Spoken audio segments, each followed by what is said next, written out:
I'll get started then. I'll do a brief introduction here and want to welcome everyone to our first webinar together with Great Dental Websites. We can all agree it's definitely been a little bit of an interesting time for the last few months, especially for the dental community, basically going into a shutdown. So what we wanted to cover off is today's session is going to be run in partnership with Annalise and Jeff from Great Dental Websites. And we're very excited to present you for the next hour about what they do and what their business is about. Many of you are probably familiar with Experian and what we do. For those of you that aren't familiar with us, we're a full service life, general insurance and financial planning business, and we solely look after medical and dental professionals. We also offer a dental indemnity policy, and many of our services are shown on the screen that you can see.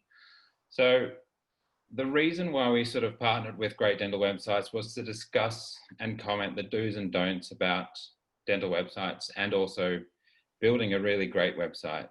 There's common trends that are happening with the dental board where they're inquiring into advertising practices, and with the help of Annalise and Jeff, we hope that you receive with the help of Annalise and Jeff, hopefully they'll be able to help you go through the navigation of dealing with AHPRA, so you don't get a please explain about what you're advertising on your website.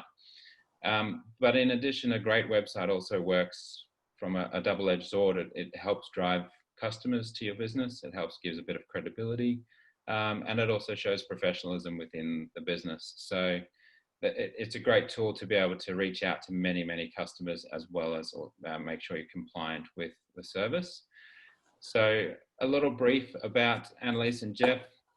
The business has been in operation for about 14 years.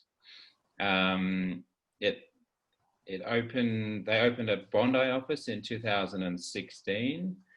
From what I understand, Annalise mentioned to me that she lived in Bondi as well from 2016 to 2017. Whether or not that was Bondi or in the office whilst you were setting up is still yet to be decided. Or both. Both, probably. I suppose we would have spent many hours in there. Great Dental Websites is also a partner with Prime Practice. They service about 850 practices globally. 125 of those are based in Australia and New Zealand.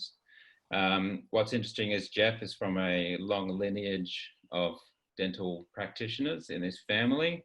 First, he did his first website ever, I believe, was for his father as a favor, and then aunts and uncles and everyone else started to chime in and want some work. And I think by the sounds of things, Jeff, you turned it into a really great, successful business. So without further ado, I'll hand over to Annalise and Jeff to take you through the next 45 to an hour or so. Great, thank you, Ryan. And thank you to everyone who registered to be here today. So a little bit about why we're actually here speaking to you, because obviously I have an American accent, and so why am I here speaking to Australians about rules there?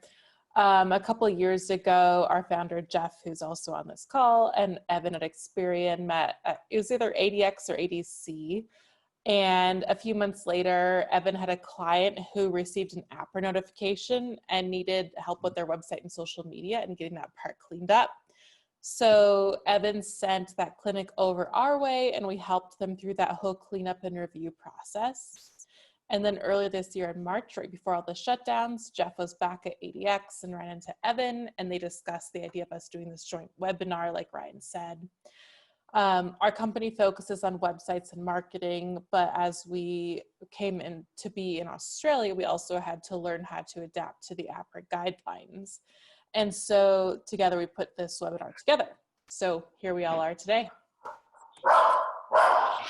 And just to make this super clear, the information I'm presenting today is general in nature, so I'm not offering you and I'm not constituting any legal advice. We strongly recommend that you seek formal legal counsel or advice, or the advice from a regulatory consultant. And I know that Experian can help you find that information as needed too. So you need to consider whether this information is appropriate for your own needs. with that, we've helped some clinics work through their claims and their notifications on here. So we're not just completely talking based on the idea of it. We've done some of this together. So just a little bit about our background. As Ryan mentioned, we have offices in the US and Australia. We're extremely proud of our retention rate. So we have about a 90% retention rate year over year. And we work each month to make sure that we maintain all of our business. So we don't have long-term contracts. So everything's month to month. So you never feel trapped by your website company. And then again, just to show a little bit more about why we're here talking to you in Australia. I opened our Bondi Junction office in 2016 and lived there until 2017. So you can see my obligatory, I moved to Australia recently, picture here. And then in that first year in 2016, we had 4 clients. Now we've grown over to that 125 practices. And I think we just grew by 2 new practices today. So it's a very rapid growth area. We've also partnered with Prime Practice. Our office is physically located within theirs. So if you guys are Prime Practice clients or familiar with them, we're very tied to them as well. In addition, we've completed a few D4W roadshows. We just wrapped up a series of webinars for Invisalign ANZ, and we also regularly speak at Prime Practice events. Today, we're going to be talking specifically about how AHPRA comes into play with your website and your social media. It can be confusing because there's a lot of rules about it, and some of the information that you find even on AHPRA's website can conflict with itself based on which page you're on or which brochure you're receiving. Therefore, I take the most conservative interpretation of the rules and regulations, and so the information I'm providing to you here is conservative in that aspect, but again, I'm not offering you legal advice, so please seek legal counsel if you have any questions on that aspect. We also have the Q&A functionality through here, and I know that Jeff will be responding to that if it's about marketing, and Ryan will be responding to if it's about anything relating to insurance. If you guys have any questions, feel free to put that in there. I just can't see it while I'm presenting. All right, so the main goal of AHPRA regulations for advertising is to protect the public. So they do that by regulating information and thus maintaining the confidence of each regulated profession. So if someone doesn't comply, then they're forced to follow up with those violators with either a formal written notice or escalating all the way up into the loss of a license, which sounds scary, but when you look at it by numbers, your chances of receiving a notification are fairly low. In 2018 to 2019, it was about 1 in a 25% chance of receiving a notification. And that's growing year over year, so that's up 26% from that same period in the previous year. But most of these complaints were closed with no action, as you'll see about like that 62%. About 100 of those practitioners had conditions that they had to meet, or they had counseling that was offered to them. About 85 of those practitioners received caution or reprimand, and only 1 practitioner lost his or her registration because of these complaints. So when we're looking at it, we're talking about this 2% of communication in what we're talking about today. It's about 29 practitioners in that 2018 to 2019 period who received that. It's still important for you to take precaution to avoid receiving a complaint, but we're going to talk about what happens if you do and also how to avoid that. This is the email. It can be scary when you get it. It's the dreaded email. It's that letter from AHPRA that tells you that you are out of compliance. It's sent to the principal practitioner of your clinic. So if you have multiple practitioners registered there, they will send it to the principal one on record. It comes from a standard government email address, and the title will be "Check and correct your advertising to comply, complaint made to AHPRA." It's not going to tell you who sent that complaint, and they won't address if you ask. We've tried, but we also really know it's that person down the street that hates you for no reason, or that patient that like just doesn't understand your no-show policy. But moving past that point, it will give you a timeline with a possible date of review. It doesn't mean that's the day that they're going to review that. It just means that's the first day that your site or your website of marketing is eligible for review. You can also ask for your deadline to be extended if you contact them. It shows them that you're working to take quick action and that you're taking their complaints seriously. It's generally an extra 2 to 4 weeks, and it's extremely helpful if you're running a practice full time and you just don't have all those hours to dedicate to going back and cleaning up your information. So with this particular client, we helped them craft a letter that gave them that extra 30 days before their official review. If you ever find yourself in this position, we hope you never do, but if you do, just shoot us an email. We can help send you a template that you can send over to them and hopefully buy yourself a little bit more time. At the end of it, they're going to reiterate why they're taking that action. Again, it's because they're trying to protect the public. There's a bit more to this email as a whole, including some contact information for AHPRA and specific examples that they're calling out as violations. But by the time I got through to blacking out all of this information to make it so that you couldn't see the identity of this clinic, it was just too difficult to read. So I just need you to trust me that they have more information on this throughout the rest of the email. So in all of your marketing and all of your advertising, AHPRA states that you're responsible for any and all content that is within your control. So for instance, if someone leaves you a review about your clinic on a profile you can't control, like Google, you have no obligation to get it removed. But if you were to take that review and put it onto your own website or onto your social media, you're now completely responsible for that content. So what should you keep in mind when you're working on any of your advertising, and what are the main takeaways that you should follow? Before you post, there's 3 main things. AHPRA provides numerous resources, as does the ADA. There's a tool called Check My Advertising that AHPRA provides, and you can Google AHPRA Check My Advertising, and it's really helpful and will walk you through a lot of different things to make sure that your advertising is as compliant as possible. You're also, like I said, ultimately responsible for any promotion or any advertisements that you do.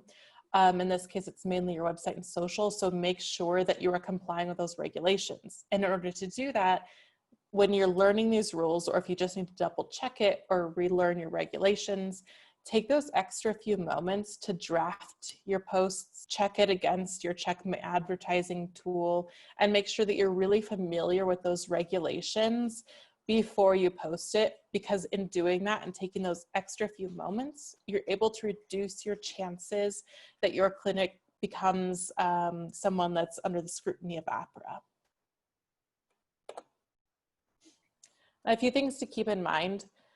With everything you do and everything you advertise, explain your work thoroughly. So don't leave out anything that could come off as misleading or deceptive. And those terms you'll keep hearing me say, the misleading and deceptive, because that's how AHPRA judges a lot of it.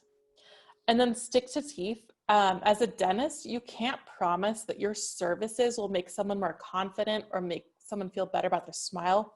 What you can do is ensure that you've given them the best care you can so that their teeth are healthy and their oral health is taken into mind. But you cannot cross over into those other regulated services, such as self-confidence, which is considered under the psychology regulated service. Then don't promise anything.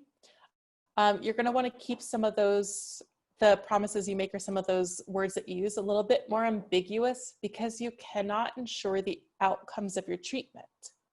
So for instance, you should use words like may or can rather than will and does, because it leaves a little bit more room for interpretation, and it makes it so you're not promising them any type of result. And lastly, for the main part, is use your testimonials wisely. We're going to talk about this in greater depth in a few more slides, but you cannot use any of your testimonials in your advertising if it's clinical in any way. What this comes down to, and everything that you're using, is it needs to be covered by acceptable evidence. And these 6 words here are ones that AHPRA provides to you directly. So previous cases, what you want to make sure is that everything can be substantiated and it can be backed up by scientific evidence. And this is what they look at when they're deciding if it's acceptable evidence. And so previous cases that couldn't be substantiated in Australia, so there was a medical doctor in 2018 who implied that a treatment he offered could cure cancer, which is hard to back up. There was a psychologist who said he had a biofeedback machine that he could use to treat depression and autism. And there was a chiropractor who made claims about his services and how they saved people's lives. And so those would all be hard to substantiate based on these 6 words here. So what each of these means, is it relevant? So does the evidence that you have directly support your advertising claim? And is it inclusive? So have I considered the relevant studies about this? Does it include the negative and those neutral findings from that study? Is the quality of the study something that you are proud of and something that you're willing to back up? So how is it conducted and how much uncertainty is there? And AHPRA also wants you to know in this case, there's a lot of medical studies that don't even focus on humans, so they might be more animal related. You can't use those studies in your marketing. So make sure that some of the subjects that you're using for this, or most of the subjects hopefully, were humans in this, because you don't want to get caught with your tail between your legs later when they're asking you to provide your information. And the strength of the study. So does the evidence that you have show a meaningful effect that supports those claims that you're making? So does it actually show with great confidence that the claims you're making make sense so that you have something that you can argue later if you were to get caught? The level of the study, you don't want someone who's had a few beers and they're sitting in their garage and they're trying to figure out how to use some test tubes and figure out science there. You want some actually acceptable peer-reviewed science on there. So you want to make sure that the answer, it was well designed and appropriately answers the questions being asked by that study. And then the source, you don't want to use those tabloid magazines that you see at the checkout lanes at the grocery store. Make sure that you have a claim that's publicly accessible and it's reliable. Because if you have some information that's coming into question later on, you're going to have to answer these 6 questions here.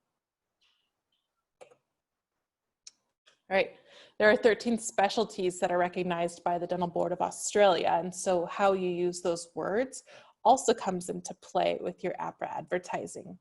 So for instance, if you're saying that you offer endodontic therapy, that has a very different connotation than saying that your practice specializes in endodontic therapy. And if you have someone who is licensed and has their endodontic specialty, then you can say that. But if you don't have that, you want to avoid that issue and just say that you offer that type of therapy, but avoid the word specializing, because that's going to get you into trouble. Before I move on to copywriting, do we have any questions about the overview? Nope. Cool. All right. So while we're talking about the wording that you're using, let's talk about some copywriting here. So you'll see another 6-dot series here. This is a list of words I consciously skim for whenever I'm checking advertising for any site in Australia. I call them my trigger words. I've taught my brain to stop reading as soon as I see them. They're not necessarily bad in and of themselves, but the context that you use around them can change the meaning of them. And my exception to that is cure. Cure is almost always going to be bad, so avoid the use cure in any advertising that you do. And the rest of these words as far as context. So for instance, no one's going to argue that brushing your teeth is easy. So that's a way, you brush your teeth, it's easy. But what might flag an issue is if you say that brushing your teeth will prevent all oral diseases. So we see the other word in there, will.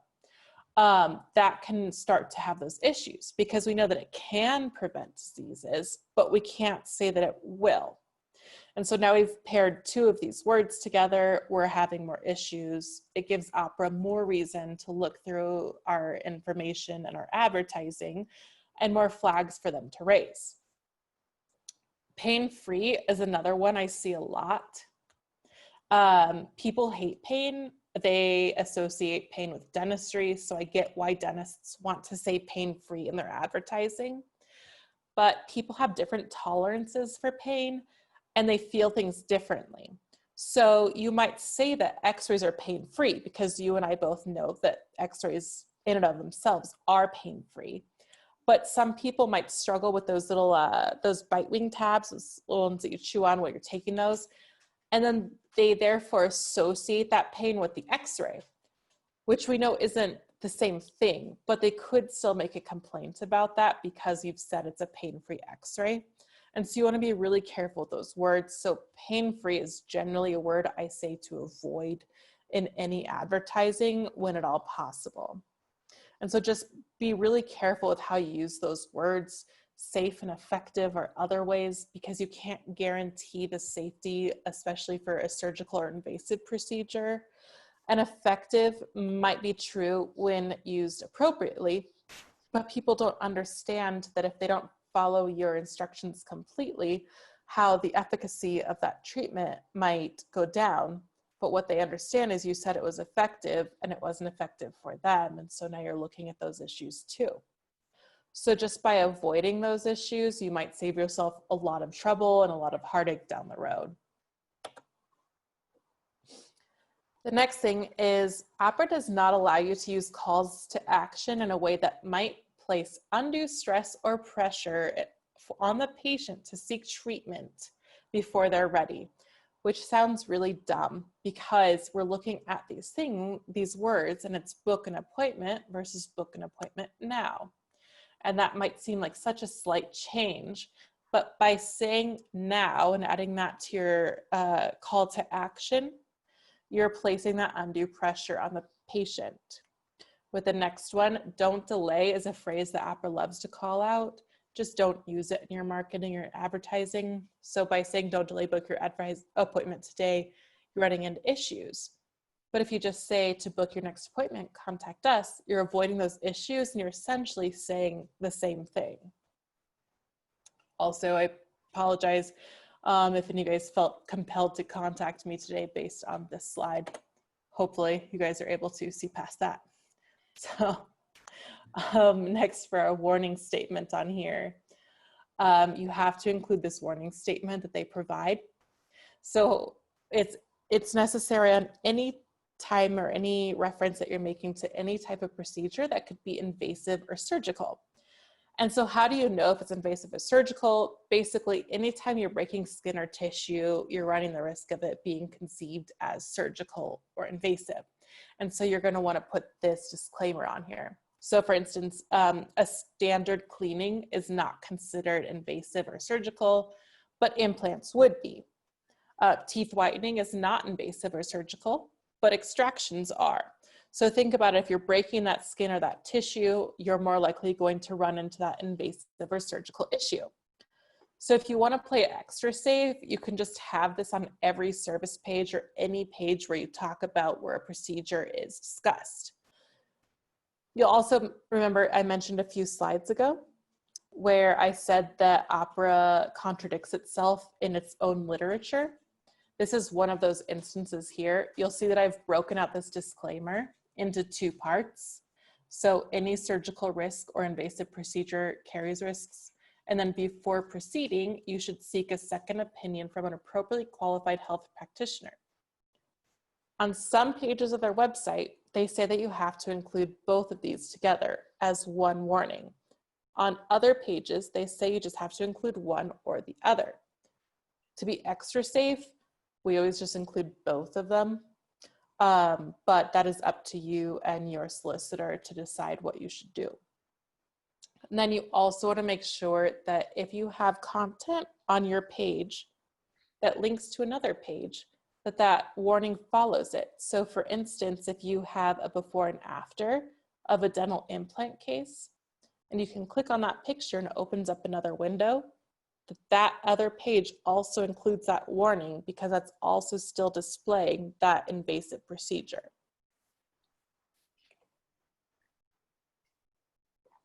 So here's an example. On our websites, we just include this disclaimer in its entirety on every single page throughout the website. So you don't even have to think about it, because when you're looking at it and you're adding a new page, you don't technically have to have it on your contact page. You don't have to have it on your office tour page, because those aren't talking about surgical procedures.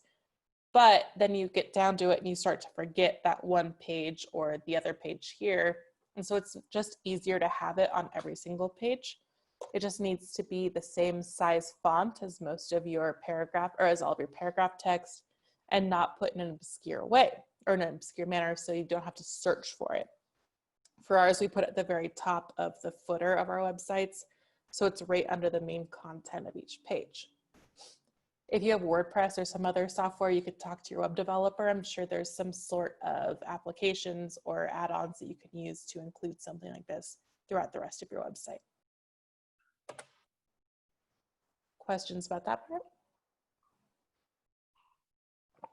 Got nothing? All right. Before and afters. So before and afters are one of the murkiest areas in advertising in Australia. It's also one of the most effective, so we have to balance this. It's really easy for them to come off as misleading or deceptive. So if you do decide that you want to use them on your website, make sure you follow the rules that AHPRA lays out and follow them to the T. First, you always want to have written consent for your photos. You need to disclose when they're going to be used and where they're going to be used. So if you want the rights to use them offline and online, put that in there. If you want the rights to use them on your website and your social media, include that information on there. And also, don't ask for consent right after someone has had a procedure and they're coming back from sedation, because they can be viewed as impaired in that way, and you don't want to deal with that battle later on. Next, stock photos are not banned by AHPRA, but they cannot be used in ways that can be misleading to patients. So basically, don't use them for any before and after photos, because that's not your work. They can be used in your marketing in general. I'd recommend using custom photos anyway, because they're more persuasive and more effective. But if you do decide to use them, just make sure that they are not in your before and after photos. And then your display warning, like we just talked about. If you have any invasive or surgical procedure, make sure you put that warning on the description of the work that was performed. And then once again, stay in that regulated lane. We love to end a good story on a good note. So when you have that great before and after, we like to talk about how it improved their smile or made them so much happier. That's great for us as marketers and as dentists, but it's not good according to AHPRA. So just don't add something that crosses over into one of those other protected professions. And if you do use before and afters in your photos, there's a few rules to follow. While you're writing these stories about them, you need to ask yourself, could this information be misleading, or could these photos be misleading? Does it tell the patient everything they need to know about this procedure and about this specific case? And could it create an unrealistic expectation of their own treatment and how that treatment might affect them? So that's with any type of content you're writing for this, but it's specifically important for these before and afters because they're so heavily regulated. Other things you want to look at is your photos need to be cropped similarly. We encourage the use of natural smiles, as does AHPRA. This one's cropped in so much that you can't see if it's a natural smile or cheek spreaders, but it looks like spreaders to me. Explain any edits beyond cropping. So if you lighten any images, if you change a filter on something, you need to disclose that in your description. Don't give those false expectations, and then write a factual description for each set of photos that you provide. All right, testimonials. This one's another one that is super murky. And so we're going to talk about it in two parts. There's clinical and non-clinical testimonials. Clinical testimonials are prohibited by AHPRA in advertising, and that's for a few reasons. It's by any registered or regulated health practitioner. But basically what AHPRA says is they're often personal opinions and they have no scientific basis. the outcomes experienced by one person might not be replicated by other patients, and so therefore they're not able to be used as reliable outcomes. They're not a balanced source of information. So I know a lot of people know this, but you tend to leave reviews if you're really happy with something or really upset about something. You don't generally see a lot of people leaving 3-star reviews. You might see those 4 stars, those people who just like can't make up their minds if they liked it or not. But you generally see that 1 star or those 5 stars. And so it's not balanced in there. You're just going to get the extremes of both levels of service. And then patients might place too much weight on those testimonials, and they're not experts. They don't know how to assess the validity of those claims. They don't know how to assess the quality of your work.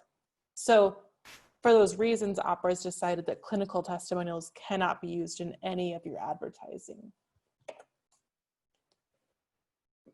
Sorry, it's a spring and I have fevers here, or not fevers, allergies here. All right, so when we're talking about testimonials, they're not banned as a whole, like I said, but they're extremely regulated.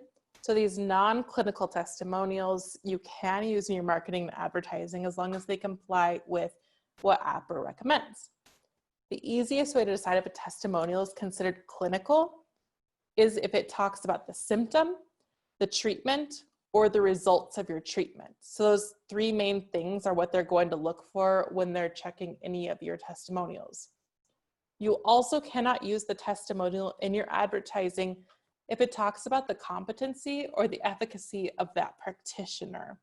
So if it says, Dr. Smith was super amazing at my dental implant and had the fastest implants I've ever had, we're talking about the competency and the efficacy there. So leave that review out. So other things you need to follow is you cannot break a testimonial apart. So if you use it in any way, you have to use the entirety of the testimonial or the review, or you use none of it. There's no breaking it apart. You can't change a single word to make it slightly better or even fix their spelling. It's all or nothing as that person left it. Then when you're responding to those reviews, AHPRA may see your response to any review that may be clinical in nature as advertising. And so if it's clinical and that review's been left on Google, but you respond, they may see that as you accepting that as a part of their advertising. So if the review is clinical in any way, I recommend just not responding to it. Even if you want to say thank you, maybe shoot that patient, if you know them, an email saying thank you, but don't respond to it publicly. You're also responsible for any reviews that you can remove. So like we talked about with Google, you can't remove reviews, so you're not responsible for them. But with Facebook, you can turn off review functionality in its entirety.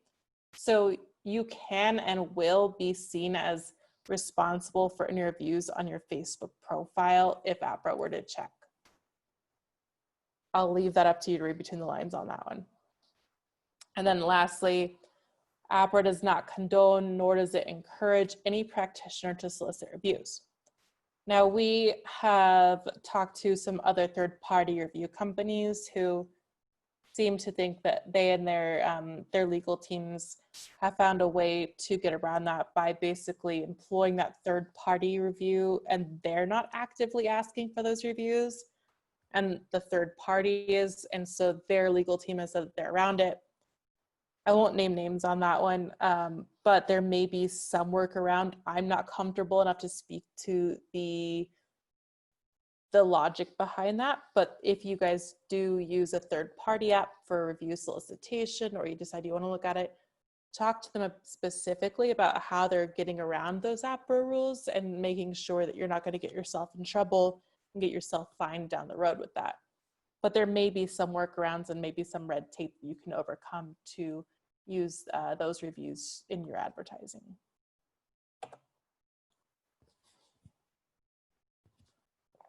So these, like I said, those non-clinical reviews can be used in your advertising. They can include comments about your practice, your staff as a whole. So again, not single practitioners, but your team as a whole. the accessibility of your office, your hours of operation. So if you have late nights or weekends, that can be a great thing to advertise. And then non-therapeutic amenities you offer. So for instance, my dentist has a comfort menu that I get to fill out each time I come in. So I get to decide if I want to watch Netflix during whatever I'm doing, if I want an essential oil diffuser to help me relax, if I want a blanket, I mean, not during like COVID times, but during normal times, if I want to have a blanket to stay warm, and all those other things. So none of those are clinical in any way. So if I were to leave a review just about that, all of that would be fair game for marketing that he could use on any of his websites if he was in Australia. I've also, you'll see up here, I've made up a few reviews that you can use in your marketing that would be considered safe. So ones that just talk about the non-clinical aspects. I also was just searching for reviews for dentistry in Sydney. I found this review down here. This would also be a review that could be used because there's nothing in here that violates the terms of AHPRA. But here you'll see this review and it seems great. As a marketer, and I'm sure as a dentist, you love reviews like this because it's everything you want to see in a review. But unfortunately, there's this single line in it that could lead someone to believe that they could also expect, with reasonable belief here, that they would be relieved of excruciating pain if they came to your practice. And as we know, that's not something that we can promise. So we can't use this review at all. The good news is it's on Google, so you're not responsible for it. It's just something that we have to leave as it is, and we can't talk about it and we can't use it. But luckily it's there for other people to see, and they can make their own claims or their own judgments based on that. Social media. So if you get an AHPRA complaint, they will look through every single post that you've ever made on your social media. So if you've had your practice's Facebook for 10 years, they're going to look through every single post you have, and that's a lot of content for them to check. So my advice, if you want to be a little bit ahead of that and you want to be a little bit more proactive, is look through the last year or two, clean up as much of that information as you can so that you're not giving them fuel to their fire should they start to audit you. You're eliminating the need for them to want to keep scrolling through it. So just go through and check your most recent posts. So I've made up a couple of these posts. These are all fake. So that's why the name of the practice is on here, because it doesn't exist. Again, they're all fake. So no matter your feelings about Taylor Swift, she's just everywhere. She has been for years. She still is now. Celebrity posts are really common. I see them reshared and retweeted and all that all the time. So that's why I use this as one of them. The problem with this post is that we've crossed into that other regulated service. We talk here about having some confidence. And then we've also making some unsubstantiated claims as to her dental work. So what this post might be perceived as by the average person is that if I get veneers, I can look just like Taylor, which sounds really dumb, but it's what AHPRA will send you as your review and why it's a bad post. And then the last bullet point on here seems really stupid. It could insinuate that this practice did the work. But I was helping a clinic who had a picture of the Kardashians, and AHPRA flagged it because people might think that that clinic in Australia did the work of Kim Kardashian. And I previously worked with a dentist who did actually do the dental work for Kim Kardashian. And I can assure you that they are not in Australia. And that is the entire shtick of all of their marketing. So they might be offended if they see that part too. Another type of post we see on here is promotions and specials. So again, just like other things, AHPRA doesn't specifically ban promotions as long as they're done correctly. And so when you're working through this, offers that highlight or promote a time-limited offer or a more restrictive promotion here, they might be perceived as directly or indirectly encouraging the indiscriminate use of a regulated health service. So you need to make sure that when you're using this and you have any time deadlines, that it's not an imminent deadline. So for instance, if you say that, if you post on the 1st of June, and it's a really simple promotion, like teeth whitening or something that's not invasive, and you said the deadline of this promotion or the expiry of this deadline is the 30th of June, that should be okay. But if you post on a Monday morning and you said that the offer is only good through Friday, that might be considered too imminent and you might run into issues there. You also need to base it depending on the type of the procedure. So if you have a more invasive procedure, such as an implant, you need to factor in consultations. And then of course, AHPRA wants you to suggest second opinions. All of that can take a little bit more time. So 1 week is definitely going to be too imminent. A month might be too imminent. And just to note, AHPRA does not give actual dates or deadlines on that. They leave it open to interpretation. So you need to use your best judgment on that and look at your average acceptance or case acceptance for those cases. See what's actually average. Figure out if it's something that you can honestly promote within that restricted deadline. You also need to clearly state the terms and conditions. So is your offer only good for new patients? Is there a limit to the promotion? So is it based on the person or is it based on the household? What other information do they need to know about those terms and conditions? And then lastly, if you are discussing pricing, you need to include the full cost, not just the discount or the consultation fee. So for instance, my second line on this, again, fake post, says $250 off the custom night guard. So if your custom night guard is normally $10.99 or $11.99, you need to include either that it's normally this, or you need to say a savings of X amount.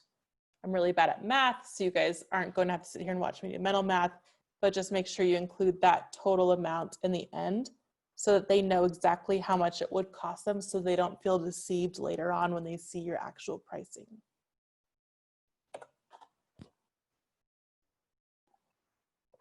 My third example on here. So again, we're going to see this cross-regulation posting on here. It's really common in social posts, so I keep bringing it up, and I really hope that I drive this home with you, is just stay in your lane. And then with this type of post, I would caution that this post in particular, and I've seen it several times and shared several times, it's not considered widely accepted. So if you do use this, you may want to include your source. I looked it up myself to see if it was accepted because I'd never heard of this, and I've been working in dental marketing for about 10 years. I did see that there is there's a lot of resources about it by nationally regulated searches and research centers. So it could be considered widely accepted in that way, but if you're cautious or you just don't know, include a source. And then the other issues with this post, we can assume that there's going to be some sort of an invasive procedure to achieve these results, because you don't see a case like this that is cured generally with just orthodontia or something similar. You're probably looking at some sort of surgical intervention here. So include that disclaimer for that if you do need that. And again, we see those trigger words coming back. This time they're in the disguise of hashtags. So we see that pain-free and that effective hashtag there. So that could get us into some trouble. But most posts don't need to be deleted. You see my jumping ahead there a bit. They just need some small swaps.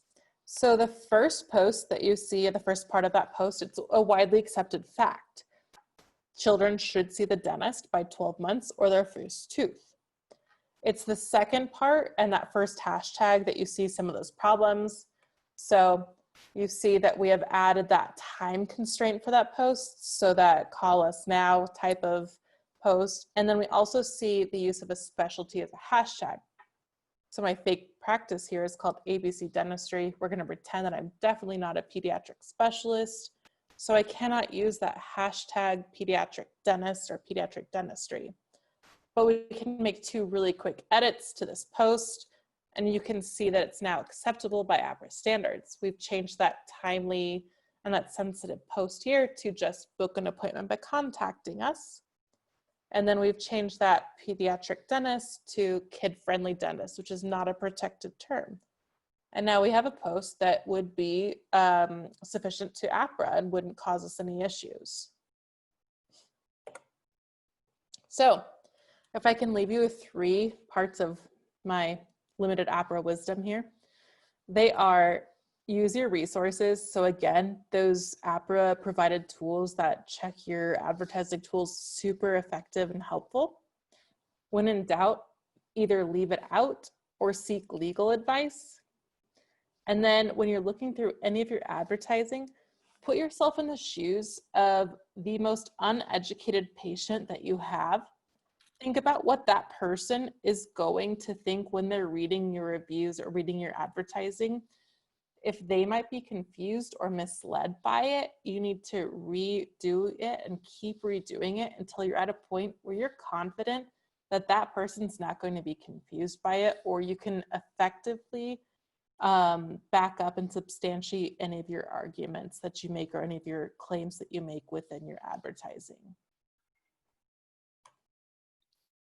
All right, and that's what I have for you. So I'm happy to take questions on here, or if Ryan has anything else to mention, or Jeff, if you want to jump in. Otherwise, I'm here to answer questions. Yeah, it's quite interesting and quite a very complicated process to make sure that everyone's sites are compliant, and it's so much more in depth. And I think in conjunction with what your services are, and also the accessibility to our legal panel, not many of our clients may realize that under the policy, they are actually eligible for 2 hours of free legal consult for any matters relating to dentistry that's not claim related. So for example, if they wanted to talk to someone about their advertising practices, they can talk to one of the legal advisors. And then if it gets too in depth and a bit outside of the scope of that extension, they can call upon your services and really be able to hone in and make sure that they're staying within that compliance side of things. I think, it's really important to know that you're not going to put yourself at risk, and also potentially have to take some time out of clinical duties to deal with something like a relatively annoying AHPRA complaint about how you might trying to advertise your practice. Yeah, definitely. That one clinic that you guys sent over to us, they were extremely active on social media, and their website had a lot of things to clean up, but their social media just took hours and hours and hours to go through and find all of it before that second review. So it's really helpful. Like that little ounce of prevention is going to save you so much down the road, but definitely get that legal advice and make sure that you're following those guidelines. Yeah, I suppose that it's really important to get it right from the start, so that you don't have a whole plethora of old posts that have to be rectified and corrected throughout that period. Yeah, definitely. Mm. The one thing I wanted to add is it seems intimidating at first with all the regulation that you're required, especially to market yourself effectively through before and after cases, or rare cases, testimonials. But once you know the tricks and you have some kind of catch-alls with the disclaimers and the footer, it's, as long as you just have a basic understanding of the AHPRA guidelines, you can still use all those tools effectively and market the practice and still stay within the boundaries. And you really run very little risk of getting, in trouble. So as long as whoever you're working with or whoever's managing your social media just has a little bit of a primer, and this, the recording of this webinar would probably be good enough to get them started. You don't have to handicap yourself by taking these tools off the table. And sometimes we talk to practices who are hesitant to market or use before and after cases at all. It's really not necessary. And some of the things that AHPRA wants you to do are best practices for Google anyway. Listing out the procedure and explaining everything properly, Google wants you to have enough content on the page to rank it. So some of these things are serving 2 purposes. Yeah, and also if you guys feel like this is constricting, I worked with a practice in Alberta, Canada, and if you guys think AHPRA is restrictive at all, Alberta, Canada, I think takes the cake on that. I was a young assistant on that account when we received a 400-page binder where every single page of their website and everything they ever posted elsewhere, every email they could find, every social media post was on there, and everything was handwritten by what the violations were. And we were given 30 days to completely change all of it. So if Alberta had their way, you could say, hello, I'm a dentist. you can see me or not. So AHPRA gives you a little bit more freedom within that. So it's definitely not the most restrictive. You just have to make sure that you follow along with our guidelines and you should be good to go. And you can thank whatever deity or power or karma you believe in that you don't live in Alberta. That sounds Also very very cold. here in Australia.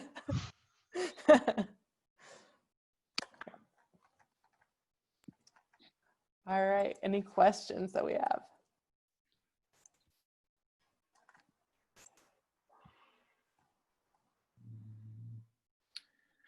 None yet.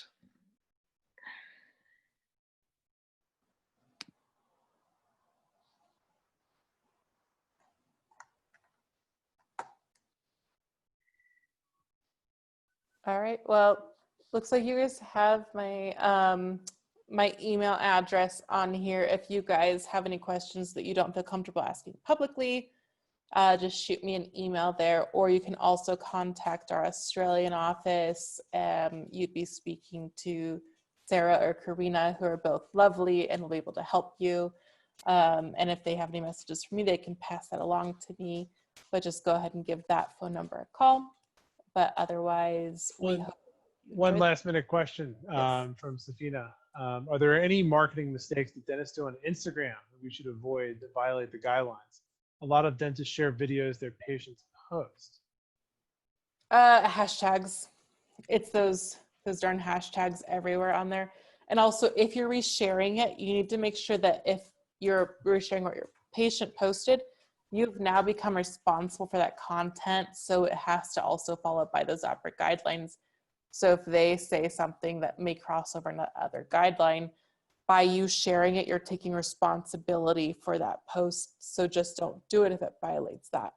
If it's what if a patient tags you or you can't stop that. I mean, okay. you technically could, I guess. You could prevent people from tagging you, but you also want that, but you're not responsible for that if you don't reshare that post. Okay. All right. Oh, there's another one. When using non-clinical testimonials on your website, would you have to say which platform they have been left on, for example, Google? So AHPRA, I don't think defines that. The terms of service of most of these review sites does define that you should say where it came from. So I don't believe, and I don't know if I'm correct on this, I don't believe AHPRA says anything about this. But for instance, Google, since you brought that one up, that does say that you should cite when you're using any of their reviews within your marketing, and you should say where it came from. You also run the risk if you bring your review over and you're not citing it. If it's something that someone wants to get removed, they can say it's duplicate. So if you cite it, then it's not duplicate on there. And so just post where it came from. Also, it's beneficial because then the patient or the user can then go and look that up and make sure it's actually true. So if they want to verify your source and make sure that you're not just making it up as a way of advertising, they have that ability to reference that information and double check.